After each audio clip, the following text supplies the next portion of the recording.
We're stepping into the case of Brianna Marie Gonzalez, a young first-time offender who just pled no contest to robbery.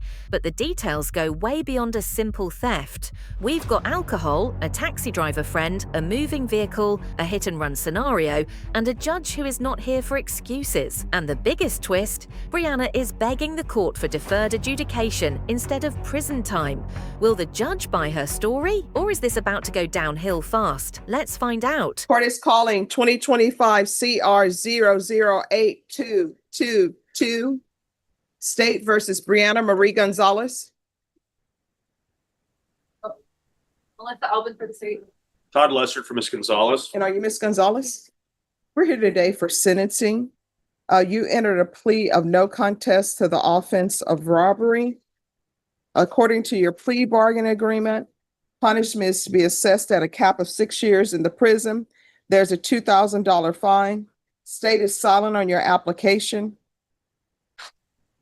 There's a restitution amount that is listed as $2,000. However, in the PSI report, it states that they have not been given proof of any restitution, but that's what you all have agreed to. Taking consideration 2025 CC 003927. Have both parties had a chance to review the PSI report and TAP evaluation? I have not, Your Honor. But I believe we're silent, so I don't anticipate having much comment on it. Any objections? No objection to the PSI, Your Honor. All right. Do you have any witnesses? No witnesses, Your Honor. Anything you wish to say on behalf of your client? Yes, Your Honor. We have applied for deferred adjudication. This is Ms. Gonzalez's first offense as an adult. She's young. She's just applied for the ability to go back and obtain her high school diploma that's starting on the 18th. She's currently employed. She has a place to stay.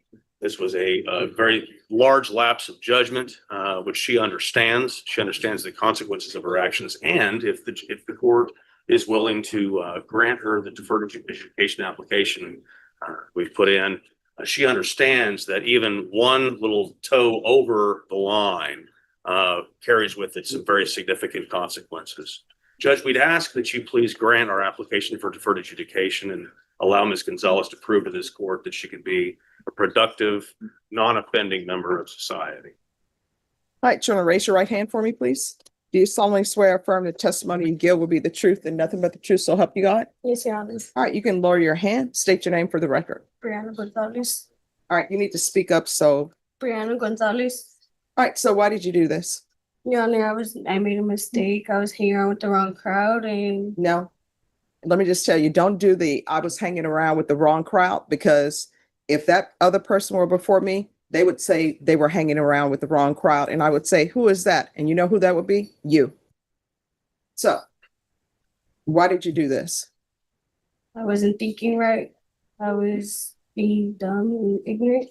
Well, this person is supposed to be your friend. Is that not true? No, Your Honor. That's what it says in the stipulation, that they knew you.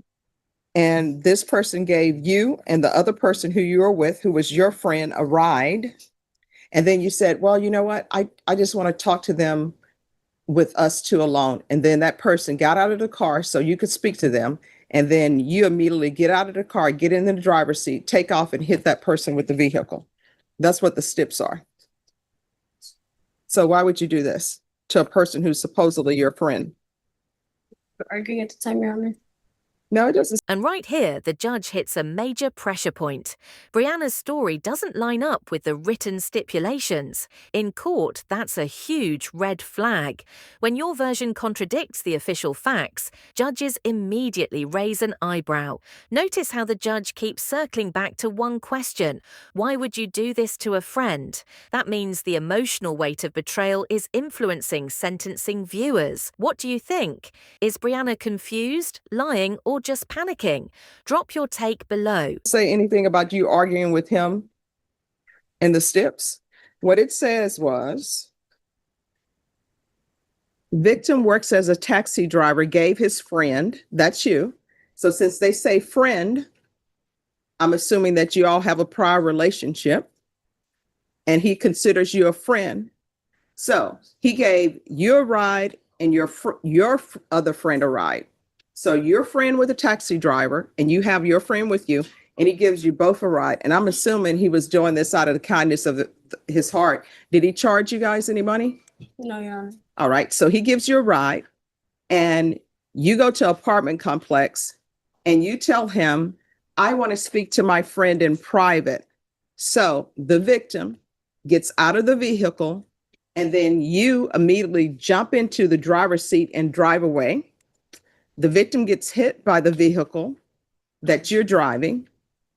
And it says the victim had pain on his left knee from the vehicle hitting him.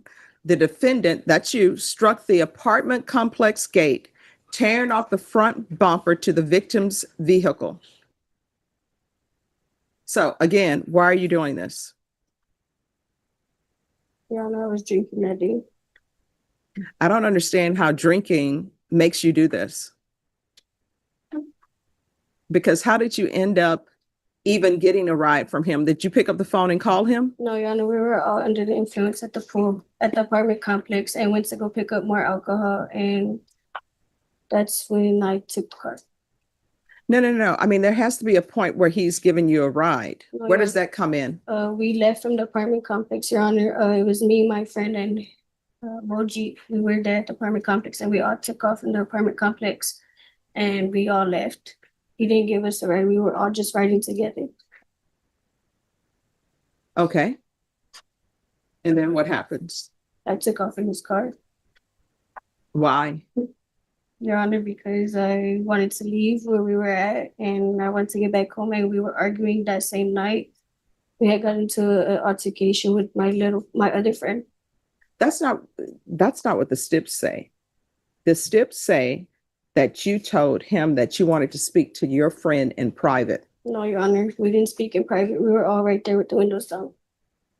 No, I'm just telling you what the stipulations say. So why do you think I should give you probation and not send you to prison? Your Honor, I'd like to get my life together and change my ways. I was a troubled teenager for my grandparents. Grew up in the CPS system, and I always ran away. And I feel like me getting myself together would be better and change my ways so I can accomplish my goals and work and continue taking care of my grandparents. All right. And do you have any children? No, Your Honor. Thank goodness. So you said you grew up in CPS? Yes, Your Honor. So where are your parents? I don't talk to my mom or my biological dad, Your Honor. So you're just living with your grandparents? Yes, Your Honor. And who all lives with the grandparents? It's me and my grandparents. All right. Anything else? No, Your Honor. All right. And if you're drug tested today, what would the results be? Your Honor, I smoked last night.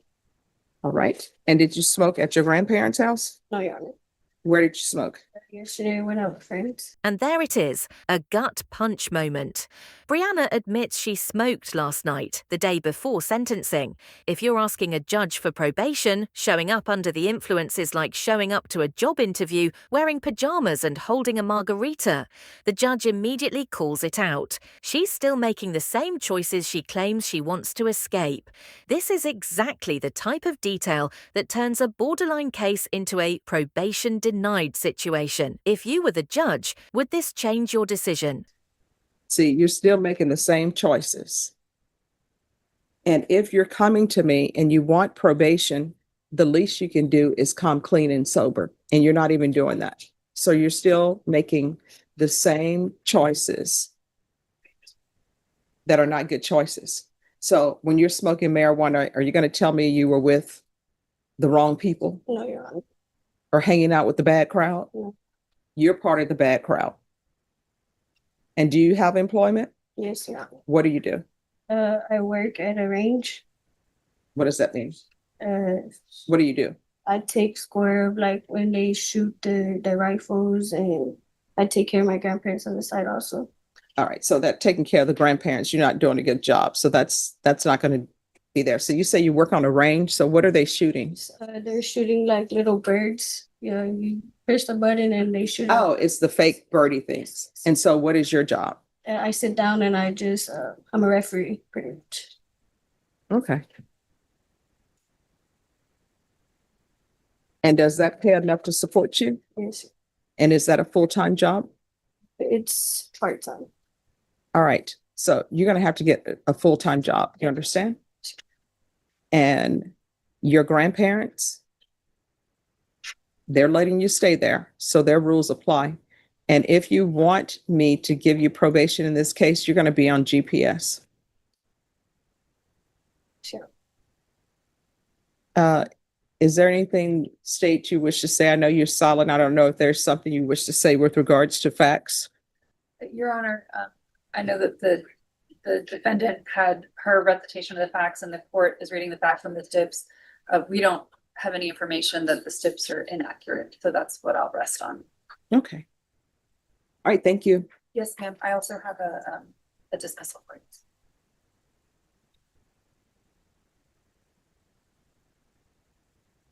Oh, this is county court. no, You'll have you're to take right. it there. Misdemeanor. Yes. I forgot about that. Thank No you. problem. All right, probation. What conditions do you believe can help her?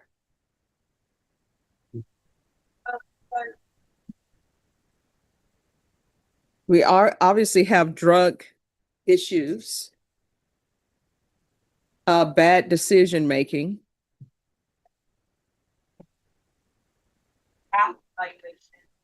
Outpatient. It is recommended along with some support needing the regular random UA. I would also include more recognition therapy. All right. I know that she has her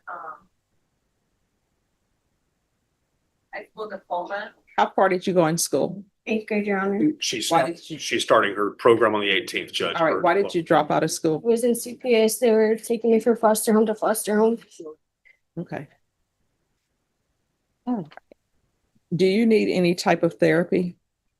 Yes, Your Honor. Hmm? Yes, Your Honor. All right. So if we can do some sort of trauma therapy, I've done a lot of CPS cases before in my career as a defense attorney, so I know that there are issues. And I know a lot of times children get moved from place to place, and that's a bad thing because you've already been separated from your family, and whether your family is good to you or not, you love them. And then you get moved to a new place, and then a new place, and then a new place. Do you have siblings? Yes, Your Honor. And were you all separated? Yes. And have you had any contact with them? Just got back in contact with them, Your Honor. All right. So I don't know how your siblings are doing, but do not bring drama and conflict into their life. You've had a bad start in life, and the reason why you've had a bad start is because you've been in. This part is heavy. The judge shifts gears and digs into Brianna's childhood, CPS, foster homes, instability, the emotional scars that follow kids into adulthood. Courts absolutely consider childhood trauma, but it's never a free pass. The judge is essentially telling her, you had a bad start, but you don't get to repeat the cycle. He even warns her about future relationships, children, and choosing the wrong partners. This is where sentencing becomes more than punishment. It's mentorship. How do you feel about judges giving life advice like this? Helpful or overstepping? CPS care, right? Yes. So you're going to have to turn things around and break the cycle. Please do not go out here and start having children until you are able to support yourself and support children. You understand? Yes, Your Honor. And do not choose some random guy to be the father of your child. You understand? Yes, Your Honor. And is there any gang affiliation with you? No, Your Honor. Okay. All right, probation, this is what I'm going to do. 6 years deferred adjudication. There's to be regular reporting by Zoom or in person, regular random UAs, proof of employment within 45 days, no employment as a home health care provider or with minors, field visits 1 time per month until further notice, intensive outpatient treatment with probation. I'm going to ask that with the UAs, test for levels. Those levels had better start going down. You understand? Yes, Your Honor. The MRT Take in consideration 2025 CC 003927. A $2,000 fine that will be probated. There's to be restitution to and no contact with Mojib, Mojib, Rahmani, Rahmani, and the restitution amount is $2,000. Probation, I'm going to ask for 200 hours of community service restitution. 100 of those hours will be waived upon completion of GED or trade school certification. The remaining community service hours you'll need to do. You understand? Yes, Your Honor. Probation, do you think we need GPS?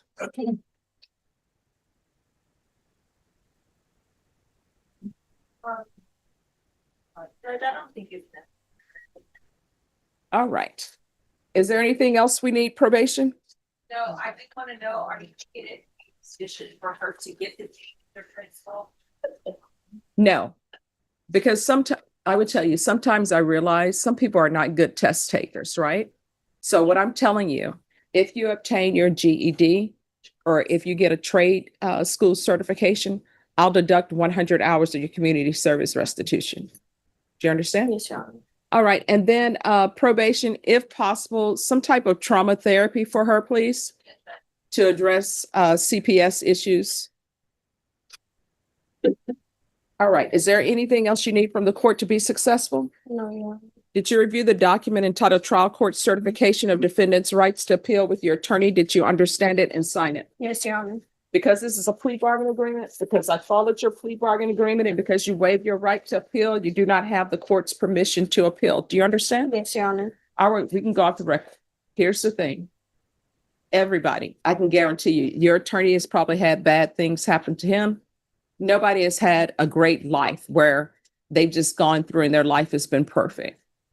But you can overcome it, but you're going to have to fight to overcome it. You understand? Yes, Your Honor. And at some point in time, the fact that you were in CPS care, the fact that your parents didn't do what they needed to do, at some point in time, your choices become your own. And what I can tell you in this court, since you're on probation, at this point, you can put it on a calendar.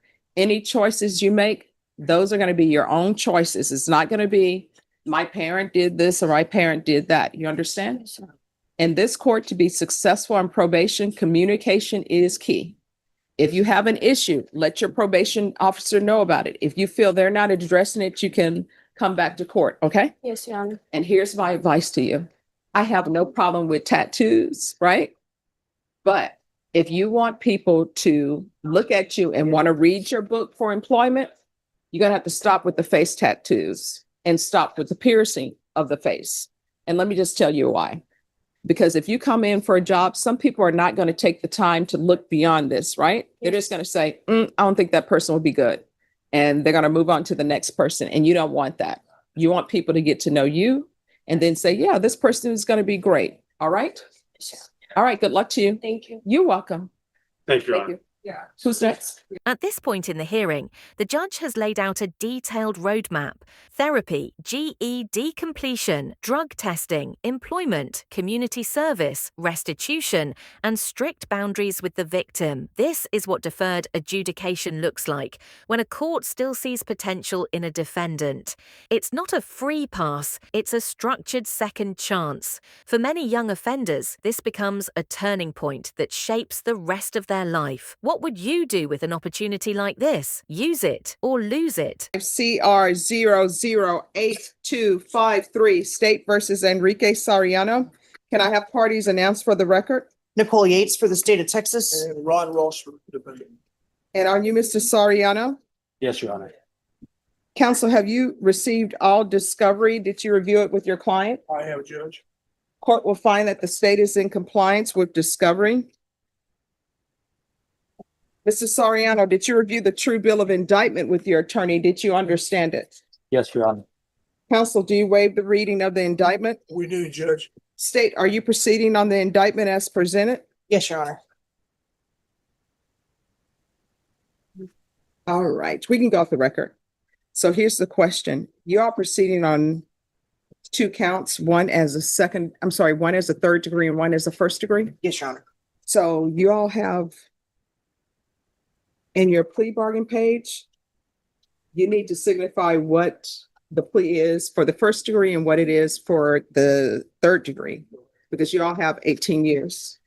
So if you all will correct that. Just want it to run concurrent, Your Honor. No. If you'll say what is the plea. So for the first degree, you all have agreed to 18 years. Correct, correct. Yes, Your Honor. Then so I'll need to know what the plea is for the second degree. Third degree. I'm sorry, the third degree, correct.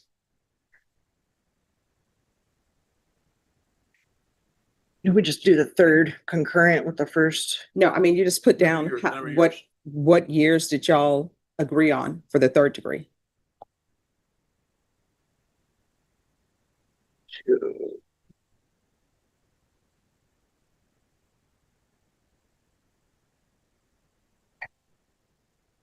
Years. Mhm.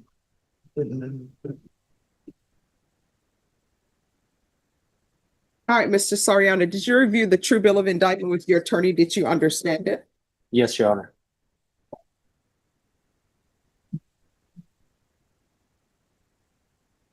So what amount of time, we're off the record, what amount of time are you all asking for in the third degree? I can't read this. It should be two.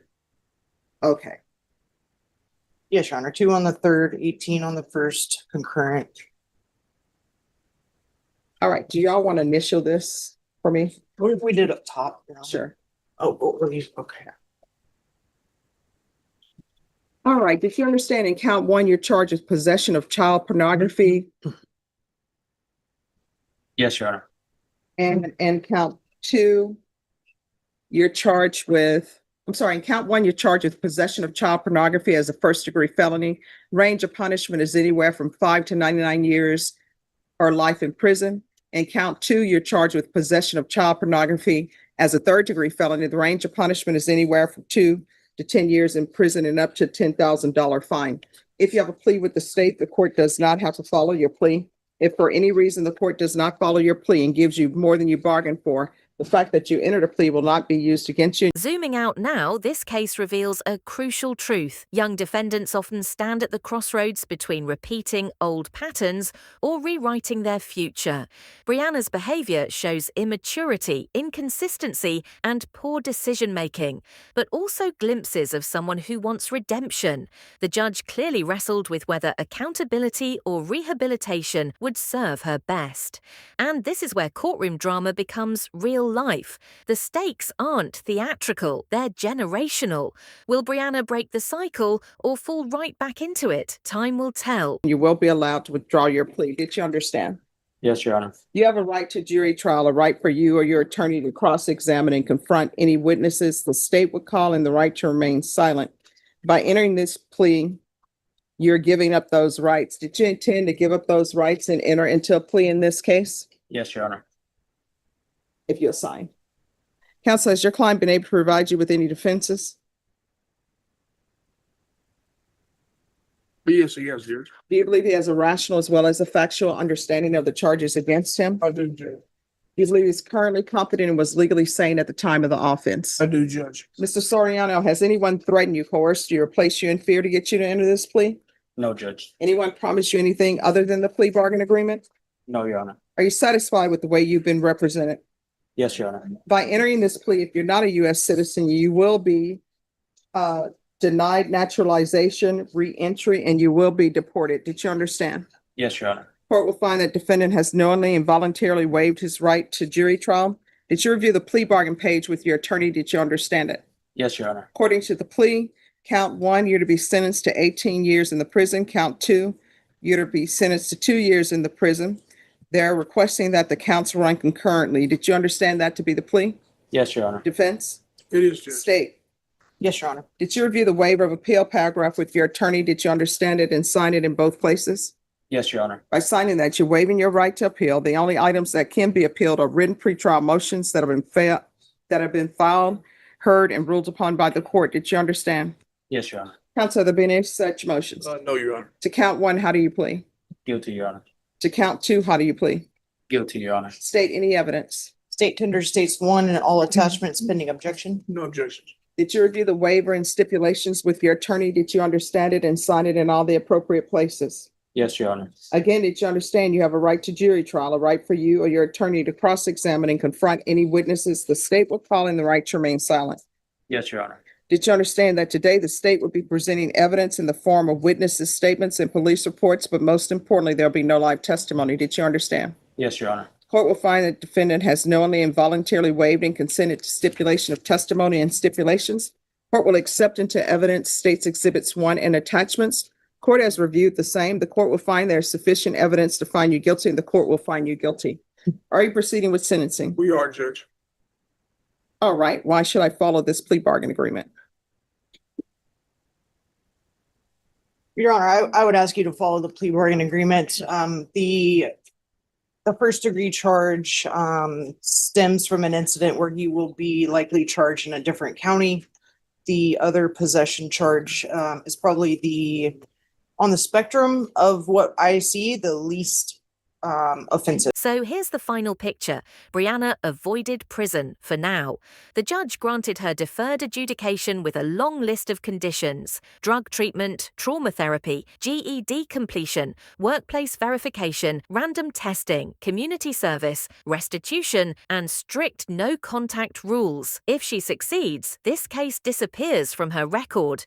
If she slips, even once, the full 6-year sentence comes crashing down. Cases like these remind us how thin the line is between redemption and consequence. If you found this case as shocking as we did, make sure to hit that like button, share your thoughts in the comments, and don't forget to subscribe for more jaw-dropping courtroom breakdowns.